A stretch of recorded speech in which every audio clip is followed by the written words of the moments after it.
Good morning, City of Lights. I'm honored and blessed to be able to share with you this morning on Christmas Eve, and I'm honored and blessed that we can connect this way, even as we're missing some of the times of connection that we are used to in the past. Today's scripture is Revelation chapter 12, starting at verse 4. I'll give you a second to turn there. Revelation 12, starting at the second part of verse 4. The dragon stood in front of the woman who was about to give birth, so that it might devour her child the moment he was born. She gave birth to a son, a male child, who will rule all the nations with an iron scepter. And her child was snatched up to God and to his throne. This is an amazing passage, and here we see a parallel to where we started in the book of Genesis, where the woman is predicted to give birth. Eve is predicted to give birth to an offspring who will bruise the head of the serpent, even as the serpent bruises the heel of the son. And so here we see that same serpent represented as a dragon and attempting to devour the child, but the child ultimately in victory is snatched up to God's throne. Some things that really stood out to me are the image of the woman and feeling a connection to her and imagining her as being connected to us as we're all connected to Eve, the mother of all humanity.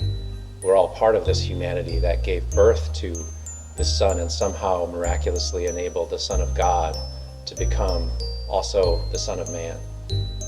And I also felt this connection to her as she was seeing her son carried up to God's throne, which is an amazing sign of victory and a cause for rejoicing.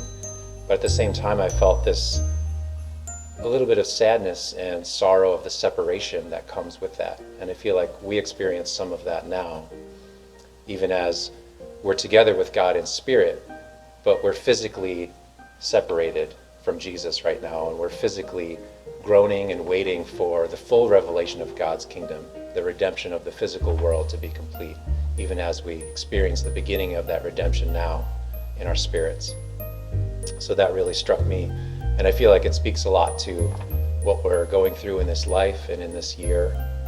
And I also believe that somehow, mysteriously, through our waiting and through our groaning, there's an even greater reward that's coming for us, something deeper that's being built inside of us, and a greater capacity for rejoicing that we will have because of our waiting when that full revelation of his kingdom finally comes. So today's lights on action is simply to meditate on this passage, to meditate on the coming of the child and the joy that came with his first coming on this Christmas Eve.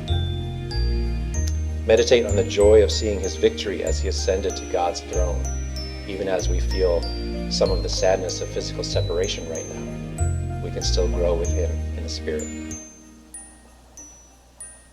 And believe with me that the reward of our waiting is far greater than if we didn't have to wait, and that at the full revelation of his kingdom, we'll be far more able to rejoice because of the trials even that we experience now. I love you all, bless you all, and I'll finish by saying, now go shine your light.